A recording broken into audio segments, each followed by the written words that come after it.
নমস্কার বন্ধুরা, welcome to unicorn. তো বন্ধুরা, এই ভিডিওতে আমরা কথা বলবো ফুটবল আপডেটস নিয়ে। তো বেশ কিছু গুরুত্বপূর্ণ ফুটবল আপডেটস আছে, আইএসএল এর ম্যাচ নিয়ে আমরা কথা বলবো। ইন্টারেস্টিং ভিডিও হবে, লাস্ট অব্দি দেখতে থাকো। আমাদের চ্যানেলে প্রথমবার এলে আমাদের চ্যানেলটিকে সাবস্ক্রাইব করে তার পাশের বেল আইকনটাকে অন করে দিও। প্রথমে যদি আমরা ট্রান্সফার নিউজ দিয়ে শুরু করি, আর ট্রান্সফার নিউজে কিন্তু যেই দলটার নাম এখন সবার উপরে আছে সেই দলটা হচ্ছে কেরালা ব্লাস্টার্স এফসি। তো আজকে কেরালা ব্লাস্টার্স এফসিরও ম্যাচ ছিল নর্থ ইস্টের সঙ্গে, যেই ম্যাচটা 0-0 ড্র হলো। তো প্রথমে এই ম্যাচটা যদি হালকা করে রিভিউ দিতে বলো, এক কথায় রিভিউ এটাই যে তোমার কেরালা ব্লাস্টার্স এফসি প্রথম 30 মিনিটের মধ্যে 10 জন হয়ে যায়, যেখানে আইভান ডহলিং রেড কার্ড দেখে আলাদিন আজারের সঙ্গে চ্যালেঞ্জে গিয়ে। শুরু থেকেই মনে হচ্ছিল আলাদিন আজারে এবং ড্রিঙ্কিচের মধ্যে কিছু একটা হতে পারে, একটা চলছিল আর কি দুজনের মধ্যে।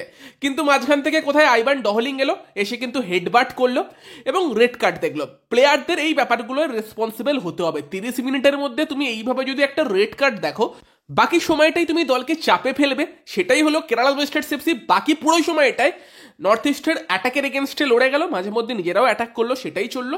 তবে নর্থ ইস্টও আক্রমণ ভাগে খুব খারাপ ফুটবল খেলেছে। কেরালা ব্লাস্টার্স এফসি 10 জন হয়ে যাওয়ার ফায়দা তুলতে পারেনি, অনেক গোলের চান্স তৈরি করেও গোল করতে পারেনি আলাদিন আজারে, গিয়েরমোর মতো প্লেয়াররা। এবং লাস্ট অব্দি কিন্তু কেরালা ব্লাস্টার্স এফসি তোমার ম্যাচটা ড্র রাখতে সক্ষম হলো। সেই ম্যাচটা 0-0 শেষ হলো, গোললেস ড্র। আর বাকি যেটা বলছিলাম, কেরালাকে নিয়ে বেশ কিছু ট্রান্সফার রিউমার্স ঘোরাঘুরি করছে। তো তার মধ্যে একটা তো তোমাদেরকে আগেই জানিয়েছিলাম যে সের্জিও লোবেরার উপর কিন্তু কেরালার একটা ইন্টারেস্ট আছে, এবং আমের রানাওয়াডে বা তার সঙ্গে বিকাশ ইউমনাম, যে প্লেয়ারগুলোকে কেরালা পরের মরসুমের জন্য সই করাচ্ছে, সেখানে একটা সের্জিও লোবেরার ইনফ্লুয়েন্স থাকতে পারে। এবং কেরালার কিন্তু একটা নিউজ পেপার আজকে রিপোর্ট করেছে যে সের্জিওর সঙ্গে, মানে লোবেরার সঙ্গে নাকি কেরালার কথাবার্তা প্রায় পাকা। 3 বছরের চুক্তিতে সের্জিও লোবেরা কেরালাতে নাকি সাইন করবেন, এবং সের্জিও লোবেরা তার নিজের সঙ্গে সঙ্গে হুগো বুমোকেও কেরালা ব্লাস্টার্স এফসি দলে নিয়ে আসবেন। তো সের্জিও লোবেরা যেখানেই যায় নিজের পছন্দের প্লেয়ারদের নিয়ে যায়। এবার আহমেদ চাহু বা মুর্তাদা ফলদের কিছুটা বয়স হচ্ছে, সেখানে তাদের নিয়ে যাবে কিনা দেখার বিষয় থাকবে। বাট হুগো বুমো কিন্তু সেখানে মানে কেরালাতে নাকি যেতে চলেছে সের্জিও লোবেরার সঙ্গে, এটা রিপোর্ট করা হয়েছে। বাকি ডুশান লাগাতোর যে একটা দুর্দান্ত শাইনিং কেরালা করিয়েছে বলে মনে হচ্ছে, বেশ ভালো প্রোফাইল প্লেয়ারটার আজকে ডেবিউ হলো কিছুক্ষণের জন্য, সেই প্লেয়ারটাকেও নাকি সের্জিও লোবেরার কথাতেই কেরালা নাকি সাইন করিয়েছে।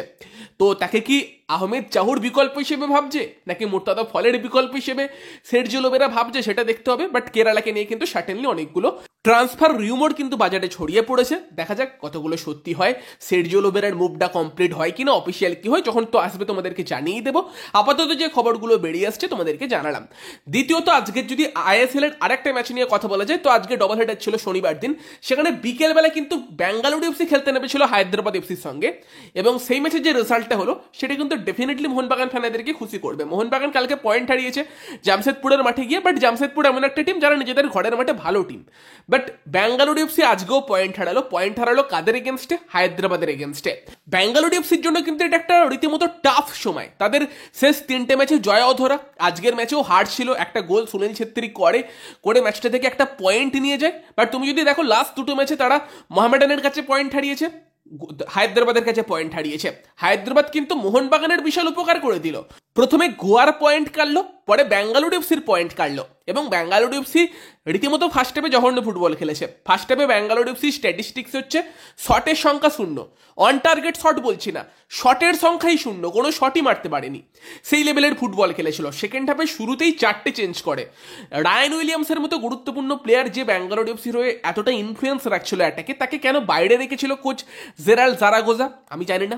বাট সেই রায়ান উইলিয়ামসের ডান দিক থেকে বাড়ানো বল থেকেই সুনীল ছেত্রীর একটা দারুণ হেডে কিন্তু ব্যাঙ্গালুরু এফসি সমতায় ফেরে। সুনীল ছেত্রী ভালো গোল করেছে, বাট বাকি ম্যাচ জুড়ে খুব একটা খুঁজে পাওয়া যায়নি।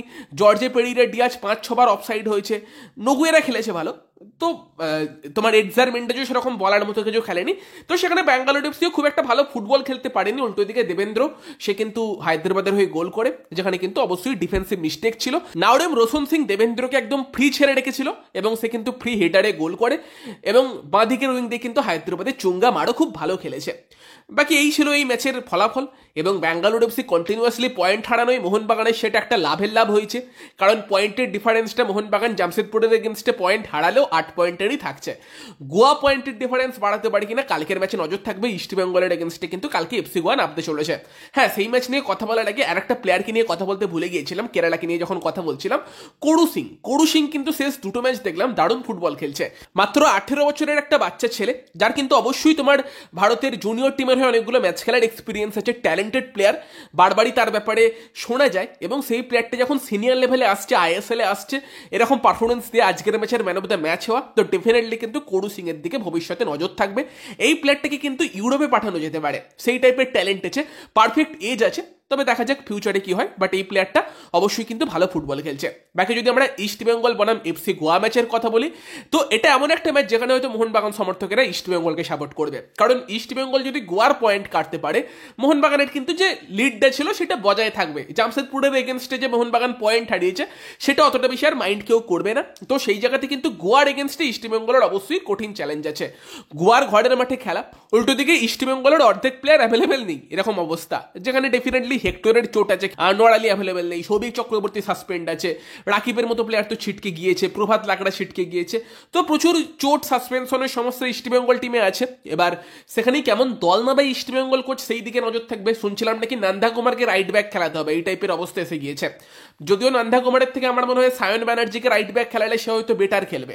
তবে ইস্টবেঙ্গলকে এই ম্যাচে attack is the best defence, সেই স্ট্র্যাটেজিতে যেতে হবে, সেই মন্ত্রতে যেতে হবে। আক্রমণ করে গোল করেই ইস্টবেঙ্গল জিততে পারে। তোমার উল্টো দিকে কিন্তু এফসি গোয়ারও কাল ম্যাকিউগের মতো প্লেয়ার অ্যাভেলেবেল থাকবে না, তো গোয়াও অ্যাটাকিং খেলবে, সেখানে ইস্টবেঙ্গল ডিফেন্সের চ্যালেঞ্জ থাকবে। গোয়া হয়তো বোরা হেডিরা, যে ইস্টবেঙ্গলের এগেনস্টে অলরেডি হ্যাট্রিক মেরেছে, তাকে খেলাবে এই ম্যাচে, তার সঙ্গে ডেজান ড্রাজিচ এবং আরমান্দো সাদিকো হয়তো তিনজনে মিলে স্টার্ট করবে, বা ইকেরও স্টার্ট করতে পারে। গোয়ার আক্রমণে কিন্তু জোর থাকবে এই ম্যাচে। উল্টো দিকে ইস্টবেঙ্গল আক্রমণাত্মক দল খেলাতে পারে। আমি তো চাইবো, দেখো আমি ইস্টবেঙ্গলের প্লেইং 11 প্রেডিকশন করছি না, কারণ আমি শিওর না যে কারা খেলবে কারা খেলবে না, তো প্রেডিকশন করে লাভ নেই। ডিফেন্স লাইনে অনেক প্রবলেম হয়তো আছে, বাট আমি চাই ইস্টবেঙ্গল অ্যাটাক লাইনটা এরকম নিয়ে নাবুক, যদি রিচার্ড সেলিস শুরু থেকে স্টার্ট করার মতো জায়গাতে থাকে। সেখানে ডেভিডের সঙ্গে ডিয়ামেন্টাকোস দুজন স্ট্রাইকার খেলুক, বাঁ দিকের উইং দিয়ে রিচার্ড সেলিসকে খেলাক, ডান দিকের উইং দিয়ে ভিষ্ণুকে খেলাক, মাঝে মধ্যে এই দুজনকেও তোমার উইং পরিবর্তন করে খেলাক, আর মাঝখান দিয়ে Naorem মহেশকে as a number 10 use করতে পারে। সে হয়তো ওই রোলে এফেক্টিভ হলেও হতে পারে, অথবা যদি কোচ চায় ক্লেটনকে ইউজ করতে পারে। বাকি তো জিকসন মাঝমাঠে থাকবে। ডিফেন্সে লাইচুংনুঙ্গা, হিজাজি এবং নিশু কুমারকে হয়তো আমরা দেখতে পেতে চলেছি। বাকি কি নন্দা কুমার রাইট ব্যাক খেলবে নাকি অন্য কেউ খেলবে সেটা দেখতে হবে। তো এই হচ্ছে ইস্টবেঙ্গল টিমের অবস্থা, অপশান খুবই কম। জুনিয়র প্লেয়ারদের উপর ভরসা করতে হবে, তাদেরকে সুযোগ দিতে হবে, যেটা অস্কার ব্রুজন খুব একটা দেখাতে পারেনি। তবে আমি চাই যে আক্রমণাত্মক খেলুক ইস্টবেঙ্গল এই ম্যাচে, যেখানে আক্রমণ ভাগে ভিষ্ণু, রিচার্ড সেলিস যদি শুরু থেকে খেলার মতো জায়গাতে থাকে, তাহলে সে ডেভিড এবং ডিয়ামেন্টাকোস চারজনকে স্টার্ট করাক, রিচার্ডকে উইংয়ে খেলাক, ভিষ্ণুকে আরেকটা উইংয়ে খেলাক, এবং আক্রমণ ভাগে ডিয়ামেন্টাকোস আর ডেভিড স্টার্ট করুক। হয়তো গোল আসতে পারে সেইভাবে, নয়তো বলা মুশকিল কিরকম খেলবে। বাকি ইস্টবেঙ্গল ফ্যানেরা জানিও যে তোমাদের এই ম্যাচ নিয়ে কি মতামত, তোমরা কিরকম দল ইস্টবেঙ্গল খেলাক সেটা চাইছো, কমেন্টে জানিও। ভিডিওটা ভালো লাগলে ভিডিওটাকে লাইক করে দিও, শেয়ার করে দিও, আমাদের চ্যানেলে প্রথম বাড়লে আমাদের চ্যানেলটিকে সাবস্ক্রাইব করে তার পাশের বেল আইকনটাকে অন করে দিও। তো চলো গাইস, এই ভিডিওতে এই পর্যন্তই, বাই বাই।